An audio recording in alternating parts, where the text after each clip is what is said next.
Hi hello నమస్తే welcome to my channel మందీప్కా vlogs. యాక్చువల్గా లాస్ట్ వీక్ మేము ఆస్లో ట్రిప్ అయితే వెళ్ళాం 5 మెంబర్స్ కలిపి.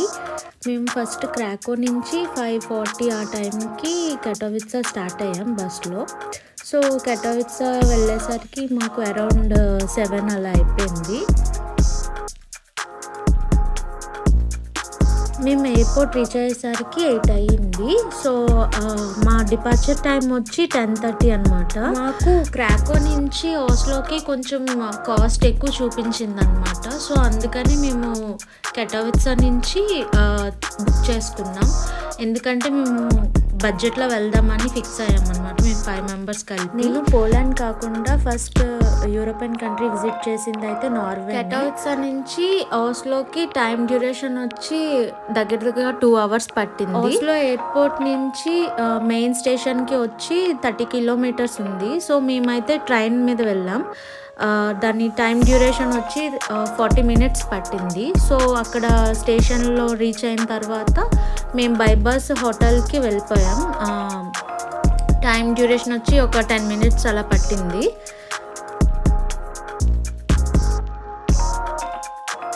అరౌండ్ 2కి మేము అపార్ట్మెంట్లో చెక్ ఇన్ అయిపోయాం. మేము ఇదే ఎందుకు బుక్ చేసుకున్నామంటే మేము అపార్ట్మెంట్లోనే ఫుడ్ ప్రిపేర్ చేసుకోవాలనేది మా ప్లాన్.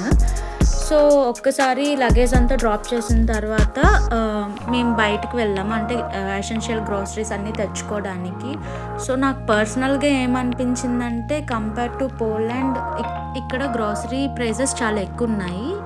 మేము అపార్ట్మెంట్ చూస్ చేసుకోవడం బెస్ట్ అని అనిపించింది.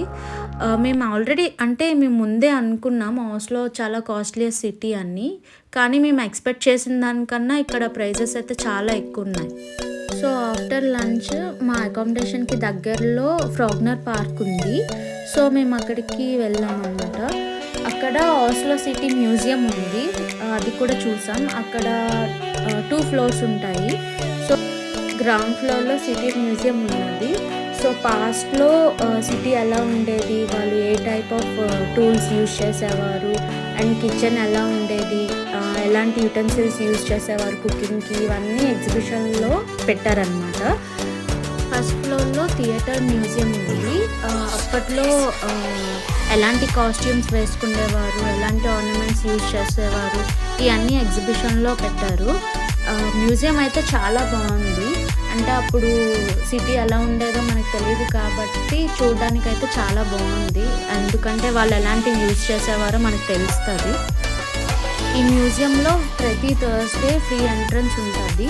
మేము అరౌండ్ ఒక 2 అవర్స్ అలా స్పెండ్ చేసాం మ్యూజియంలో.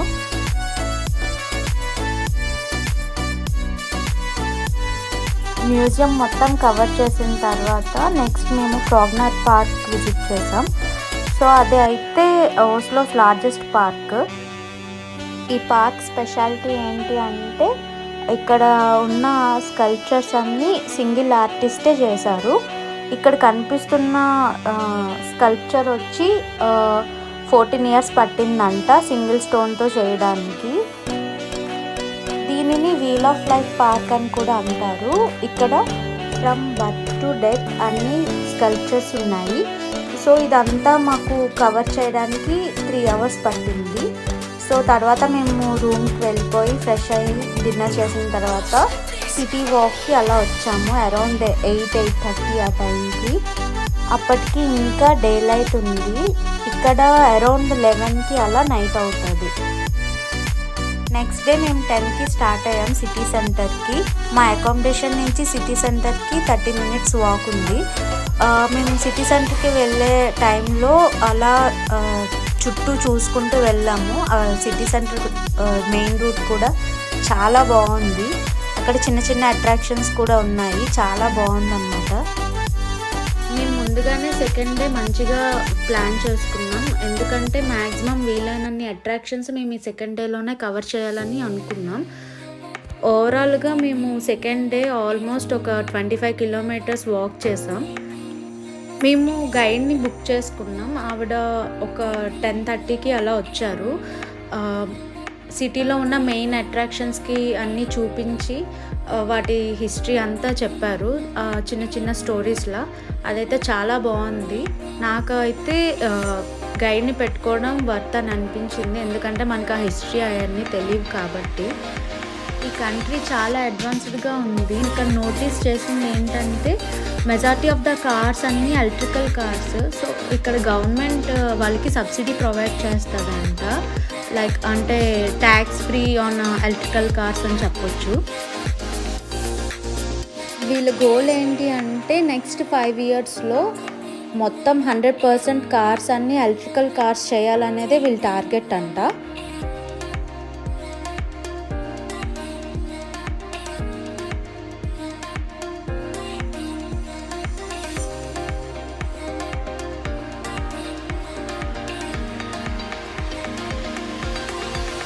మాకు గైడ్ అన్నీ బాగా ఎక్స్ప్లెయిన్ చేశారు. ఇది ఫ్రీ గైడ్ సిటీ టూర్.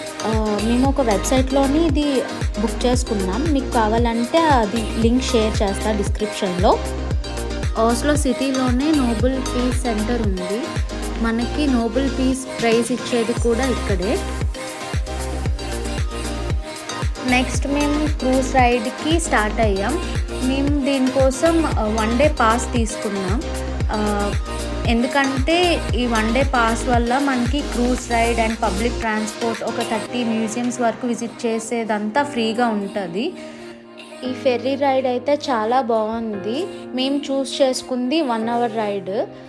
ఇక్కడ 5 islands తీసుకెళ్ళి చూపిస్తాడనమాట. అంటే ప్రతి ఐలాండ్కి ఒక్కొక్క స్టాప్ ఉంటుంది.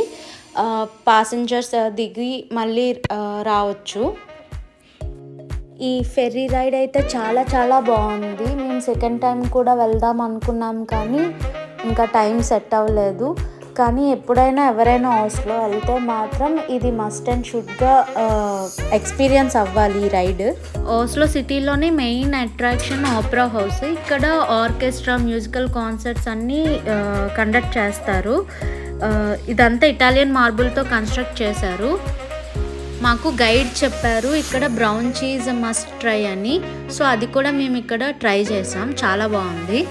సిటీ అవుట్స్కట్స్లో టవర్ వ్యూ పాయింట్ ఉంది, అది కూడా మేము విజిట్ చేసాం. అక్కడి నుంచి మనకి సిటీ అంతా కనిపిస్తుంది. అక్కడి నుంచి రిటర్న్ అయిపోయాం. రిటర్న్లో మేము రాయల్ ప్యాలెస్ విజిట్ చేసాం. అక్కడ ఒక 1 hour అలా ఉండి రూమ్కి వెళ్ళిపోయాం. ఫైనల్ డే ఇన్ ఓస్లో సిటీ ఎలా స్టార్ట్ అయిందంటే మేము 12కి చెక్అవుట్ అయిపోయాం. లగేజ్ అంతా సిటీ సెంటర్లో లాకర్ రూమ్లోని పెట్టేసాం. తర్వాత హోల్మెన్ కోబాకెన్ స్కీ జంప్ వ్యూ పాయింట్కి రీచ్ అయ్యాం. ఇక్కడ లార్జెస్ట్ జిప్ లైనర్ ఉంది. ఇక్కడ Norway winter ski jump Olympics and tournament conduct చేస్తారు. ఇక్కడ మేము స్కీ సిమ్యులేటర్ ఎక్స్పీరియన్స్ చేసాము. చాలా ఎంజాయ్ చేసాము అండ్ చాలా బాగా అనిపించింది ఆ రైడ్ అయితే.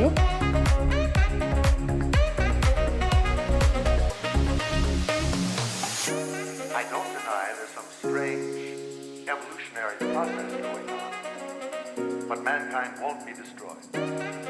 The fact that you and I are working here today is evidence of that. తర్వాత మేము పోలాండ్ రిటర్న్ ఫ్లైట్కి స్టార్ట్ అయ్యాం. మేము సిటీ నుంచి టార్ప్ ఎయిర్పోర్ట్కి 100 kilometers. ఆ ఎయిర్పోర్ట్కి రీచ్ అయిపోయిన తర్వాత క్రాకోకి డైరెక్ట్ ఫ్లైట్ తీసుకున్నాం. ట్రిప్ చాలా బాగా ఎంజాయ్ చేసాం అండ్ బడ్జెట్లో కంప్లీట్ చేయగలిగాం. ఎందుకంటే వరుణ్ అన్న అండ్ వినయ్ అన్న ముందుగానే అన్నీ మంచిగా ప్లాన్ చేశారు. వాళ్ళిద్దరికీ special thanks. Thank you for watching. Please like, share and subscribe.